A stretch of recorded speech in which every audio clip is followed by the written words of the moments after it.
Olá, pessoal de Pernambuco, bom dia, ou boa tarde, ou boa noite, não sei que hora vocês vão assistir essa aula, né? Terra Boa, foi onde eu passei minha lua de mel, e quero dizer que eu estou muito grato em poder estar contribuindo com um pouquinho do meu conhecimento em relação ao tema que vai ser abordado hoje aí. Queria agradecer de coração a professora Tatiana pelo convite, tá? E sem mais delongas, eu vou só me apresentar um pouquinho aqui. Meu nome é Vinícius, tá? Sou fisioterapeuta aqui no Espírito Santo, formei na mesma universidade que a professora Tatiana, no ano de 2004. Em 2005, eu fiz uma especialização na Santa Casa de São Paulo, e lá eu pude ter um imenso contato com pacientes protetizados, pacientes amputados, e foi de lá que veio essa minha experiência, tá? Provavelmente não seja a pessoa mais experiente, né, de todas, mas, enfim, a experiência que eu trouxe de lá, de São Paulo, da Santa Casa, me fez com que eu conseguisse aprimorar ainda mais aquilo que eu aprendi lá. Tá? Além dessa especialização da Santa Casa de São Paulo, eu fiz uma pós em acupuntura, também em São Paulo, né? E hoje eu trabalho principalmente com a parte de osteopatia. Eu sou certificado em osteopatia pela Escola de Osteopatia de Madrid. Terminei minha formação em 2019 e hoje eu estou como monitor da escola também. Joia? Bom, mas vamos lá, vamos começar a nossa aula. Prometo que vou tentar não ser maçante, tentar passar da melhor maneira possível para vocês esse conteúdo, né? Que se trata de reabilitação, né?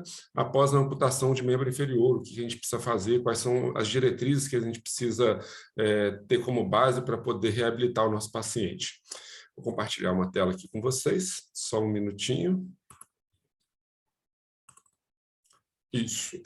Tá aqui meu Instagram. Deixa eu diminuir isso aqui, ó, para você ficar vendo esse. Só um pouquinho. Tá aqui meu Instagram, para quem quiser me seguir ou tirar dúvidas depois da aula, tá? @Vinícius Itabaiana. Terei um imenso prazer em atendê-los. Quem tiver alguma dúvida, por favor, pode mandar, tá joia? E vamos lá, vamos começar, galera. Bom, primeiramente, o que é amputação? O que vem a ser uma amputação, né? A amputação, não sei se todos já sabem, mas é o procedimento cirúrgico mais antigo e significa retirada, né? Retirada de alguma coisa, retirada de um membro, no caso, né? É, geralmente essas amputações são cirúrgicas, né? Elas podem ser totais ou parciais de um membro. Isso depende muito da condição que vai se agravando, né? Ela não tem que ser considerada como um fim, né? E sim como o início de uma nova fase. A gente pensa que, amputou, perdi minha perna, já era. Não, não é assim, né? Então, existem outras etapas que a gente vai superar junto com o nosso paciente, né? Para que ele possa, enfim, reestabelecer suas funções. E isso é muito importante, né? A gente tem que devolver a dignidade e a funcionalidade desse paciente. Isso é a coisa mais importante que a gente tem que pensar nesse momento. E a gente sabe que, dentre todas as amputações, né, as de membros inferiores são as que mais ocorrem. Esse percentual pode chegar em 85% dos casos, tá? E as causas mais comuns de amputação de membros inferiores, tá, são a insuficiência vascular periférica, tá? Traumatismos, né? A insuficiência vascular periférica pode ser consequência da diabetes, tá joia? Diabetes, aterosclerose, embolia, trombose arterial, enfim. Mas nós temos também os traumatismos, como eu tinha falado antes, e tumores, né? Tumores malignos, principalmente, né? Então, essas são as causas que mais provocam, né, a amputação. Isso aí a gente precisa saber, tá joia, pessoal? Bom, e falando de amputação, a gente precisa conhecer um pouquinho dos níveis de amputação, né? Nós temos a amputação dos pés, né, de níveis do pé. A professora Tatiana falou que vocês já estão craques, feras nisso aí. A amputação, né, a desarticulação do pé, a gente conhece também como amputação do tipo Symes, tá? A amputação de Chopard, que seria a desarticulação dos metatarsos para frente, né? Ou seja, a gente só preserva o talos e o calcâneo, tá joia? A de Lisfranc, né? Que já pega dos tarsos aqui, tá? Chopard dos tarsos, e da Lisfranc dos metatarsos, tá joia? E a transmetatarsal. E aí nós temos os níveis de amputação aqui do membro inferior acima da tíbia, né? Então, qualquer amputação que ocorra a nível de tíbia, a gente chama de amputação transfemoral, a nível de fêmur, desculpa, transtibial, peguei vocês, tá? Amputação transtibial. E a nível de fêmur, transfemoral. Então, vamos lá. Se eu tenho uma amputação transfemoral que acontece aqui embaixo, eu tenho uma amputação transfemoral distal. Se eu tenho uma que acontece no terço médio, é de terço médio, e se eu tenho mais perto aqui, proximal. Então, amputações proximais, mediais e distais. Da mesma maneira no fêmur, tá? Amputação, aqui, ó, temos um exemplo de amputação transfemoral, porque acontece no trânsito do fêmur aqui, né? Transfemoral distal, transfemoral medial e transfemoral proximal, tá? Os níveis de amputação, lá na frente, a gente vai ver, vão contribuir muito para a protetização desse paciente, para o sucesso da protetização desse paciente, tá? O grau de sucesso. Não é preditivo de obtenção de prótese, não, tá? Mas isso contribui, sim, para a reabilitação desse paciente. E aqui, pessoal, nós temos um exemplo, ó, de desarticulação. Há um tempo atrás, lá na minha época, lá em 2005, eles falavam que a desarticulação, tanto de fêmur, ou de joelho, quanto de quadril, não eram bons níveis para a protetização. Hoje já se sabe que não é bem assim, tá? As amputações com foco na desarticulação são, por exemplo, uma desarticulação de joelho, né, aqui, é melhor do que uma amputação do terço distal, tá? Então, você tem mais braço de alavanca, isso contribui para a protetização do nosso paciente, tá? Então, um exemplo, né, de amputação com foco na desarticulação do joelho, e aqui nós temos uma desarticulação de fêmur, né? E aqui, ó, não sei se vocês vão ver, tem uma linhazinha aqui, ó, tá? A gente pode desarticular uma pelve inteira, tá? Acontece, principalmente em casos de traumatismo muito grandes aqui, ou tumores, tá joia? E aqui vocês podem notar que ficou um coto, um pequeno coto aqui, ó, femoral, ou seja, a gente tem um componente femoral aqui ainda, e tudo que fica é vantagem, tá? Então, tudo que ficar é vantagem. Amputou. E agora? O que a gente vai fazer? A gente tem que pensar no seguinte, gente, a amputação não é o fim, tá? Eu já falei lá no início. Ele não tem que ser considerado como fim, mas como início de uma nova fase. Mas a gente, antes de qualquer coisa, a gente tem que entender que esse coto vai precisar de cuidado. A gente precisa ter cuidado com esse coto, a gente precisa orientar bem o nosso paciente, né? Então, os cuidados com a cicatrização desse coto são muito importantes, né? Chegar um coto desse aqui, ó, para a gente tem que se preocupar, né? Porque é um coto maltratado, ó, tem feridas, tem sinal de ferida, está sujo, ele provavelmente, ó, não está enfaixado, então ele provavelmente não teve o cuidado suficiente com esse coto, né? E isso predispõe aqui infecções, risco de infecções, né? Então, essas infecções nos atrapalham bastante no processo de reabilitação, tá joia? Então, o que a gente tem que orientar para esse paciente? Amputou? Pessoal, beleza, amputou, não tem mais o que fazer, não vai voltar. A perna, agora a sua perna biológica não volta. Então, nós temos que cuidar dela. O que nós temos que fazer? Nós temos que começar a enfaixar esse coto. Além de cuidar da estética do coto aqui, né, da estética da pele, nós temos que cuidar do enfaixamento desse coto, né? Então, nós vamos orientar o enfaixamento desse paciente. Nós vamos trabalhar a dessensibilização desse coto. Com certeza, a professora Tatiana falou muito para vocês aí de dor e sensação fantasma e das teorias que envolvem isso aí, tá? Eu não vou entrar nesse contexto, mas, enfim, a dessensibilização do coto, ela é necessária para que a gente tenha uma melhor resposta do corpo, né, em relação à dor e sensações fantasmas, tá? E risco de deformidades, pessoal. Risco de deformidade é muito comum. Vocês vão encontrar pacientes com deformidades, tá, no coto. Paciente que chega para você com uma contratura violenta e você não consegue trabalhar com ele, não consegue protetizar. É um paciente que a gente vai ter um pouco mais de trabalho para poder protetizar ele, tá? Para poder indicar a protetização, tá? E a protetização, que é o que eu estou falando aqui agora, que é um dos nossos focos aqui da aula de hoje. Pessoal, vamos lá. Cicatrização. Qual é o objetivo da cicatrizar? Todo corpo precisa cicatrizar, fez a cirurgia, você tem uma ferida, e essa ferida precisa de cicatrização. E a gente tem recursos para poder auxiliar nessa parte cicatricial, né, de cicatrização. A gente precisa trabalhar a mobilização das partes moles, a mobilização da cicatriz. Hoje eu tenho trabalhado muito mobilidade de cicatriz, dos meus pacientes amputados, e tenho tido resultados fantásticos em relação à redução da dor e sensação fantasma, tá? Com a mobilidade da cicatriz.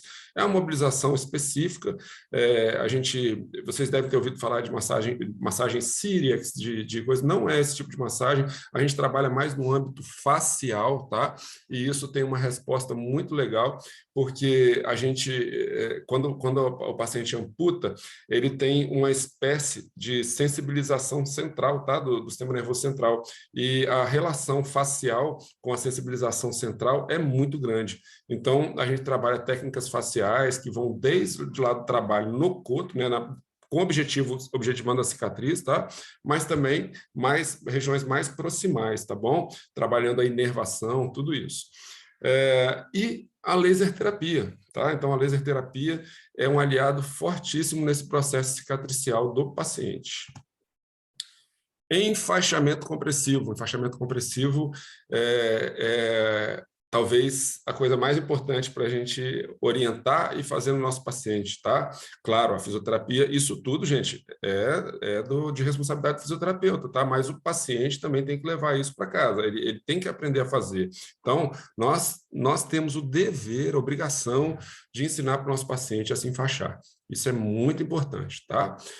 Se ele não conseguir fazer por ele mesmo, explicar para um familiar que esteja ali perto, que esteja com ele o tempo inteiro, tá bom? Para poder fazer esse enfaixamento para ele. E aí o enfaixamento, ele é feito, eu vou parar um pouquinho aqui o compartilhamento da tela, só para mostrar para vocês, com essa faixa, é uma faixa elástica, tá? Ela tem uma elasticidade, e geralmente os pacientes são enfaixados em 8, tá? A gente faz o enfaixamento em 8. Eu queria muito poder explicar isso para vocês aí, como é que faz o enfaixamento direitinho, mas eu tenho certeza que vocês vão ser muito bem orientados aí em relação ao enfaixamento. Voltando aqui. E aqui, ó, eu tenho os pacientes que eu falo com eles aqui, ó, isso aqui é o enfaixamento preguiçoso, tá? Tô brincando, não é enfaixamento preguiçoso, não. É o enfaixamento, esse aí é um liner, tá? Aqui tem um liner da Ossur, nós temos também da Ottobock. Isso aí, gente, é uma mão na roda, literalmente, para o paciente que é amputado, tá?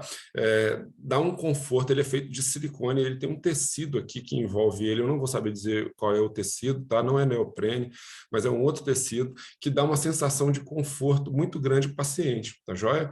E qual é o objetivo do enfaixamento? Principalmente reduzir edema e afunilar o coto, tá? Para poder preparar esse coto para a prótese que vai vir, se for indicado em seguida, tá joia? Então, assim, o principal objetivo do enfaixamento é a redução do edema e o afunilamento do coto, ou seja, a modelagem desse coto, tá? A dessensibilização, ela é um plus, tá? É um a mais aí do enfaixamento, ela também contribui bastante com a dessensibilização. E falando em dessensibilização, a gente tem os outros recursos, né? Isso aqui a gente conhece bem, buchinha vegetal, olha o liner aqui, ó, o liner e a faixa. Mas buchinha vegetal, escova de dente, algodão. Eu falo que fisioterapeuta brasileiro é fisioterapeuta 1001 utilidades. A gente se daria bem em qualquer lugar do mundo. Porque lá fora, com certeza, eles não usam isso.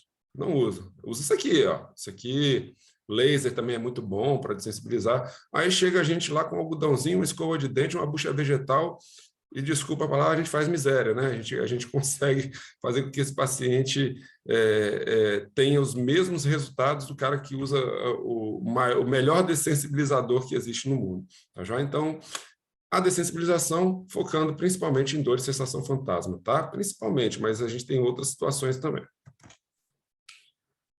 Bom, gente, tá, vou voltar aqui. Eu falo outras situações, vocês vão perguntar, mas qual situação? A pele do coto pode ficar muito sensível, né? Então, a sensibilidade muito grande da pele também atrapalha na protetização, tá? Então, isso é bem importante ser trabalhado. E não é incomum, né? Por que a gente precisa trabalhar de sensibilização? Porque não é incomum a gente pegar relatos de pacientes bem assim, rapaz, fui levantar de noite, achei que tinha perna e caí. É uma situação, né? Ele tem a sensação de que o membro ali ainda continua, tá? Bom, gente, e o que o fisioterapeuta precisa evitar? Deformidade, contratura. Evitar de qualquer maneira deformidades e contraturas, tá? Amputação transtibial, a deformidade em flexo de joelho é muito comum, muito comum. Vocês vão ver, depois que vocês começarem a trabalhar com amputados, vocês vão ver que não é nada incomum pacientes aparecerem com deformidade em flexão do coto, enfim, do membro, né?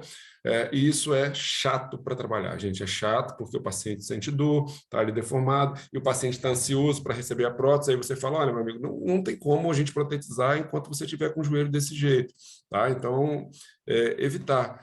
Trabalho de alongamento, enfim, a gente vai falar mais à frente, eu não vou pular etapas, não. E nas amputações transfemorais, principalmente a abdução, rotação lateral ou externa, tá? Eu uso muito a terminologia de lateral e medial para as rotações, e flexão, tá? Rotação externa e lateral, a mesma coisa. E flexão do coto. Eu fico brincando que é o coto apoiado na muleta, tá? Paciente para... Isso aqui é uma amputação bilateral, mas no caso de uma amputação unilateral, paciente para com as muletinhas e vai lá e apoia o coto na onde a gente apoia a mão na muleta, onde a gente pega com a mão ali na muleta. E ali fica, tá? Então, e isso favorece a contratura, por quê? Porque o psoas é um músculo antigravitacional, então ele vai ficar sempre tendendo a puxar, tá joia? Então, alongar bastante psoas, trabalhar a mobilidade da coluna lombar, melhorar a mobilidade sacral, melhorar a mobilidade do ilíaco, trabalhar isso é muito importante. Então, vamos lá. Fisioterapia. Quem dera se todo paciente chegasse assim, né? Igual essa moça está chegando aqui, ó, retinha, já com a prótese, tudo já. Não é assim, gente. A nossa realidade é aquela lá de trás, daquele cara que chegou com a perna toda estrupiada lá e a gente não sabe o que fazer, né? Então, as orientações ao autocuidado e a gente cuidar também é muito importante. Então, ensinar, olha, vamos higienizar esse corpo da melhor maneira possível, tá com os pontos ainda, usa o álcool, limpa direitinho, com sabão neutro, seca, não deixa molhado, sabe? Essas orientações são muito importantes, eles precisam saber como cuidar. E aqui em autocuidados, a gente também tem que lembrar do enfaixamento compressivo. A gente precisa ensinar o paciente a enfaixar, tá? Enfaixa, faz o enfaixamento certinho. Ó, ô, seu João, Dona Maria, a senhora perdeu a perna aí, mas a senhora não pode ficar com essa perninha dobrada, não, tá? O cotoco não pode ficar dobrado, não, tem que manter ele esticadinho, tá? A perna, mesma coisa, mantém ela sempre alinhada, tá? Então, esses são cuidados que a gente precisa orientar para o nosso paciente, porque ele não sabe. Não sei qual é a realidade aí de vocês em Pernambuco, mas aqui no Espírito Santo, infelizmente, a gente ainda tem pacientes que chegam cheios de deformidades, com o coto mal cuidado, então a gente tem que fazer esse trabalho de base aí, tá? Mobilidade, tá? Mobilidade, alongamento, tudo isso. Vamos lá. Paciente que chega, que tem uma amputação transfemoral aí, e o que eu falei, né? Psoas como músculo antigravitacional, você precisa trabalhar esse músculo antigravitacional, né? Você precisa trabalhar o alongamento dele, ou pelo menos a mobilidade das estruturas. Da onde se origina o psoas? A gente tem que olhar de uma maneira mais ampla, né?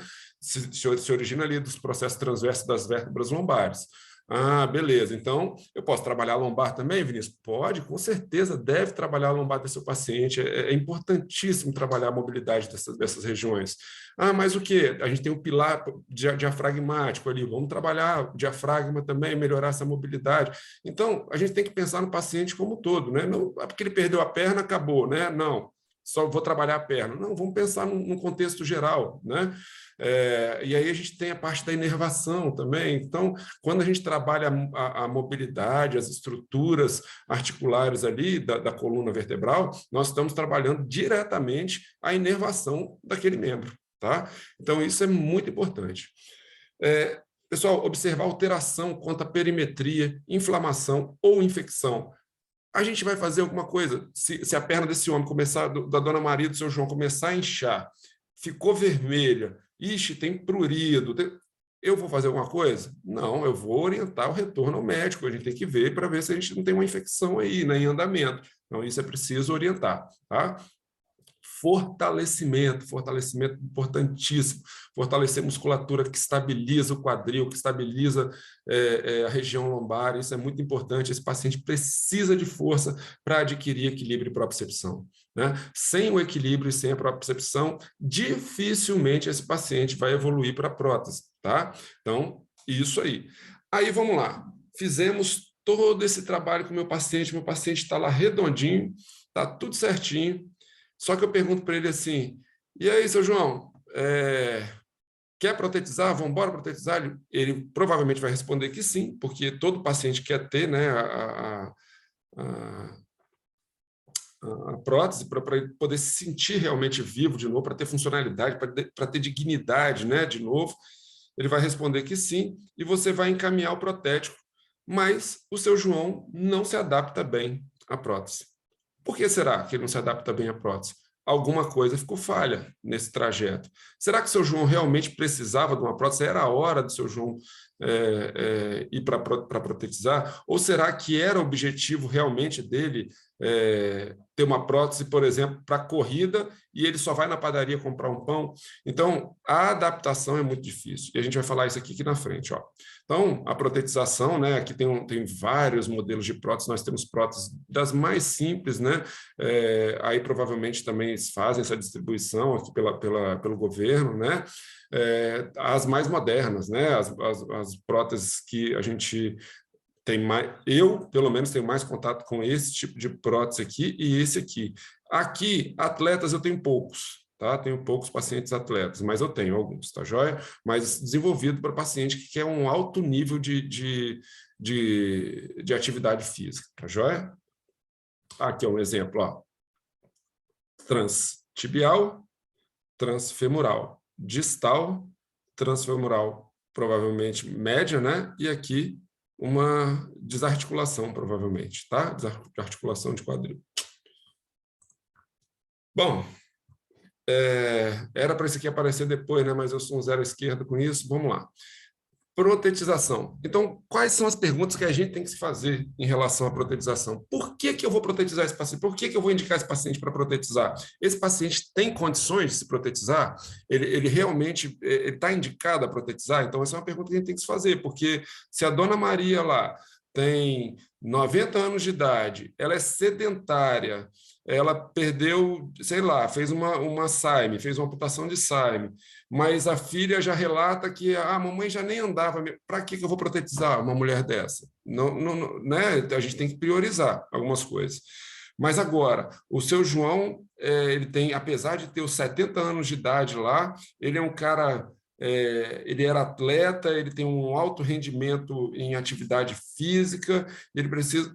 Uai, por que não protetizar? Vamos protetizar esse homem logo. Ele pode ser protetizado, deve ser protetizado, tá? Então, a idade do paciente importa? Importa, em partes, tá? Mas não é o fator primordial, preponderante para você determinar, assim, ó, determinante para você falar, ó, precisa ou não de prótese, tá? Então, a idade importa. Se é uma criança, com certeza vai ser protetizado, um adulto jovem também, mas é mais importante, por exemplo, você identificar se o paciente é um paciente obeso, né, que ele tem sobrepeso, que ele vai ter dificuldade na protetização, ou se ele é um paciente que tem um problema renal, que vai ficar fazendo edema. Então, isso é mais importante, tá? O nível de atividade desse paciente também é fator importante de avaliação, ou seja, se é um paciente com pouca atividade física, que ele faz pouca atividade física, a gente não vai prescrever, por exemplo, para ele um joelho dinâmico, um joelho robótico, um joelho biônico, né?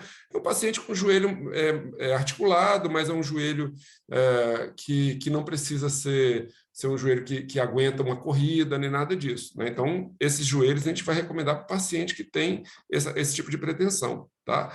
Por isso que eu estou falando aí, ó, qual é o objetivo do paciente? Ah, eu quero correr, eu quero escalar, eu quero surfar. Beleza, então você vai ter uma prótese voltada para isso, tá? E mais importante do que isso tudo, lembra lá do seu João que a prótese não deu certo, lá que eu dei o exemplo? Será que o nível de compreensão e de comprometimento do seu João, eles estão à altura da recepção dessa prótese? Porque pode ser que não estejam. Por exemplo, você explica para o paciente tudo que ele tem que fazer e ele faz ao contrário do que você precisa, do que ele precisa, provavelmente ele não vai ter bons resultados na protetização. Tá?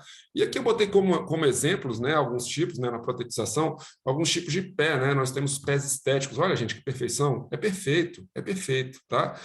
Parece um pé de verdade mesmo, tá? Então são pés estéticos que tem aqui na frente, né? Por exemplo, se é uma Lisfranc, né? Eles vão ter uma estrutura mais rígida aqui para poder fornecer a esse paciente uma impulsão melhor, né? Na fase de impulsão seja mais adequada, né? Por quê? Porque o apoio do calcanhar ele ainda tem, né? Isso muda conforme a altura da amputação aqui, tá joia? E nós temos o pé, que é o mais convencional de todos aqui, ó, que é o pé Sash, tá joia? Ele é o quê? Ó? Solid Ankle Cushioned Heel, ou seja, ele é um tornozelo rígido com o calcanhar almofadado, tá? Não é almofadado, mas é macio, alguma coisa assim, tá?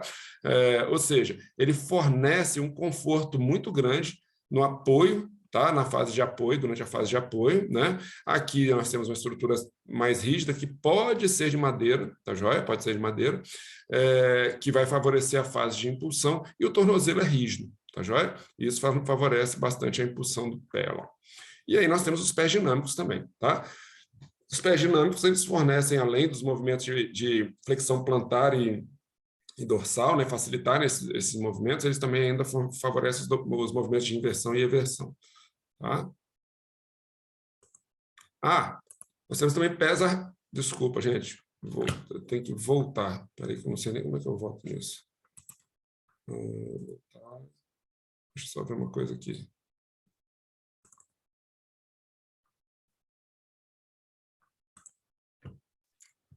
Além daqueles pés, nós temos os pés articulados, tá? São pés que fornecem movimentos até na região de antepé também, tá bom? Eles são pés mais... eu enquadro eles no mesmo padrão do pé dinâmico.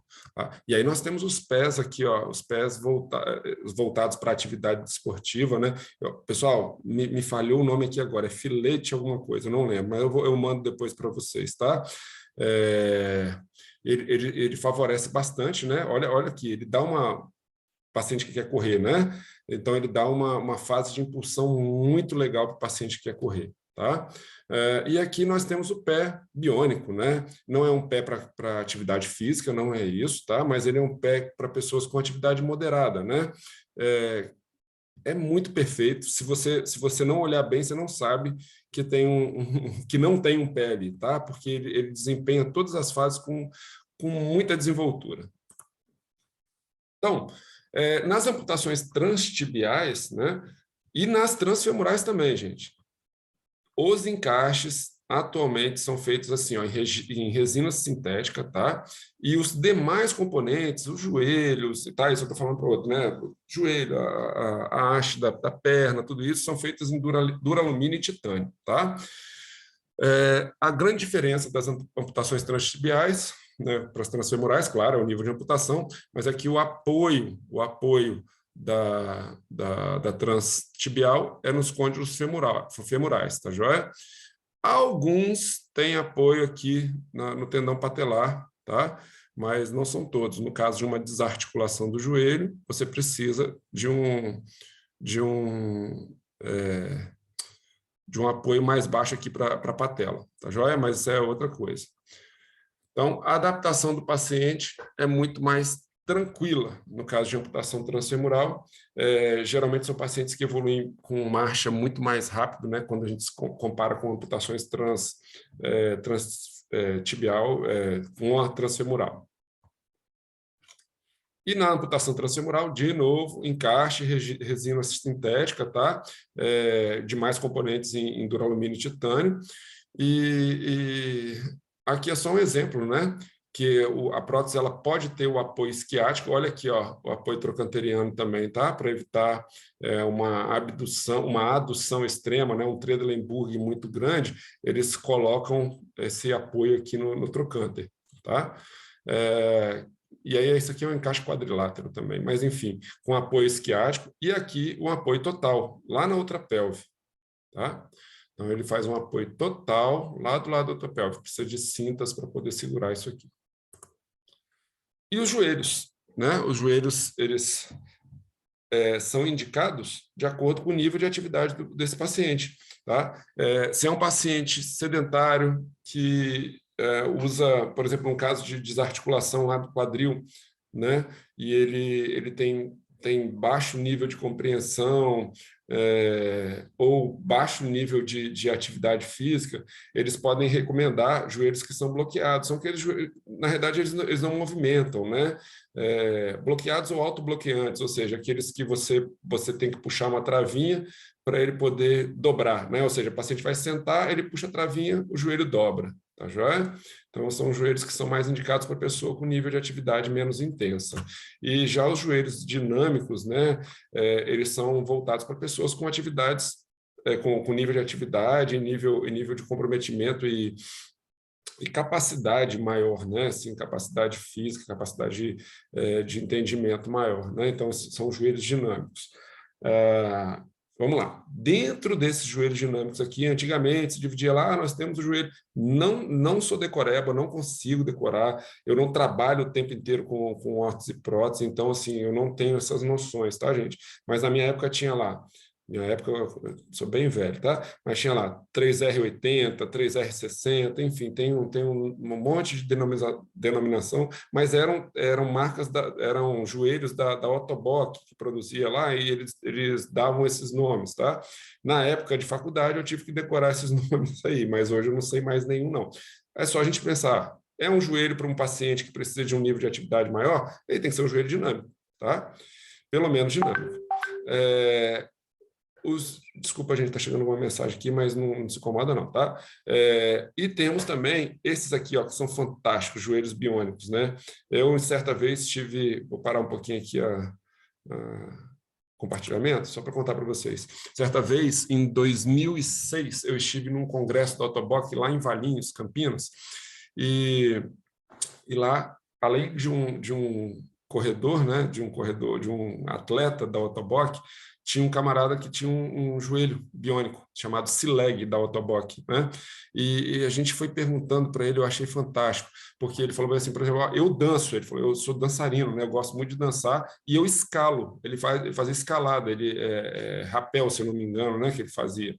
E no Cileg, ele, através do aplicativo lá, que ele tinha no computador, ele conseguia modular, através dos saltos que ele dava em cima da prótese, qual era o tipo de bloqueio ou de mobilidade que esse joelho precisava ter para esse tipo de atividade. Então, ele pulava uma vez em cima da prótese e a prótese já entendia que aquela configuração era para ele poder escalar, por exemplo, ou pulava duas vezes, o joelho ficava mais solto para ele poder dançar. Então, essa modernidade aí, hoje está muito mais desenvolvido, né? Já é diferente, mas já naquela época já era dessa maneira. E esse outro paciente que tinha uma amputação bilateral, transtibial, ele tinha aquele filete, né? E ele fez uma aposta com a gente, ó, quem ganhar da corrida comigo aqui vai ganhar, sei lá, R$ 10. Ninguém ganhou, o cara era muito rápido. Então, assim, a limitação está nos nossos olhos, né? Então, a gente pensa assim, coitado do cara. Coitado nada, ele pode ter certeza que ele pode estar muito melhor do que a gente, tá? Nesse sentido. Claro que nada, gente, nada substitui um membro, né? Mas, enfim, ele tá bem apto a fazer tudo aquilo que ele quiser. Vamos continuar lá, só um pouquinho. Então, beleza, entenderam, né? Então, quais são as minhas considerações em relação a tudo isso, né? Nem todos os pacientes amputados têm indicação a prótese, mas todos têm indicação para fisioterapia, tá? O paciente está amputado, ele precisa ir para fisioterapia, gente. E se não foi, a gente, como fisioterapeuta, a gente tem o dever de ir lá avisar para esse paciente, olha, meu amigo, você precisa de uma boa avaliação, precisa de um bom tratamento para que você evite complicações futuras, tá?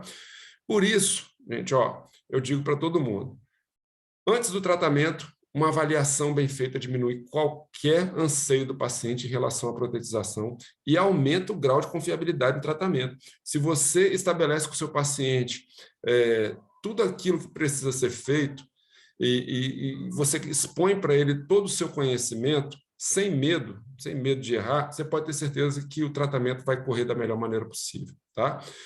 A fisioterapia, ela desempenha um papel, botei ali, né, fundamental e único na reabilitação do paciente amputado, seja ele indicado ou não a protetização, tá?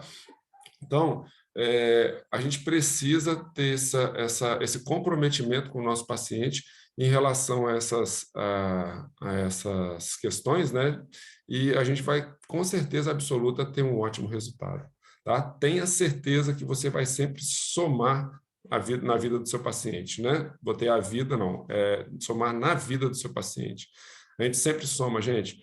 Se você dá o seu melhor, você pode ter certeza que você vai receber o melhor também. Tá? Então, essa mensagem, eu queria só deixar mais um videozinho para vocês, é um vídeo breve, tá? E daqui a pouco a gente termina. Só um pouquinho. Dizem que você tem o dom de cuidar das pessoas. E é verdade. Por causa do seu talento, do seu amor e da sua humanidade, os saltos são maiores. Os sorrisos mais largos, a mente mais forte, os dias mais leves, as comemorações mais intensas e a caminhada mais segura. Para aqueles que precisam de uma pausa, ou para os que desejam ir mais longe, você sempre tem um cuidado atencioso e uma palavra de alívio. Com você, cada ser humano está exatamente onde precisa estar. E cada pessoa pode correr para onde seus sonhos estão. O cuidado de um fisioterapeuta não se resume ao corpo. Ele toca a alma. E a cada toque, devolve o equilíbrio, a saúde e a esperança de uma vida melhor. Não pode existir um movimento em busca da felicidade se ele não for acompanhado da sua visão e do seu conhecimento, que indicam qual é o passo mais seguro. Dos pés que tocam o chão até a primeira vértebra que nos mantém de pé, tudo funciona melhor sob o seu olhar. Você, fisioterapeuta, é a mão por trás das maiores conquistas e superações. Uma homenagem da E.ON para os profissionais que fortalecem os outros.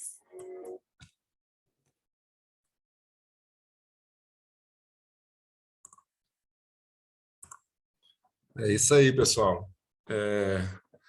Vamos sempre tentar fortalecer a nossa profissão, fortalecer realmente a nossa união, né? E eu tenho certeza que a fisioterapia, de quando eu formei para agora, já mudou muita coisa. Tenho certeza que a professora Tatiana também concorda comigo, e eu acho que todos os outros professores também concordam. E a fisioterapia só vai continuar crescendo se vocês continuarem crescendo, né? E crescendo como profissionais mesmo, estudando e entendendo que sem a gente, nossos pacientes não teriam tantas boas respostas, tá? Então, ó, quero deixar para vocês o meu grande abraço, fiquem com Deus, e qualquer dúvida, vai lá no Instagram, pode mandar para mim lá, a gente tenta responder, tá joia?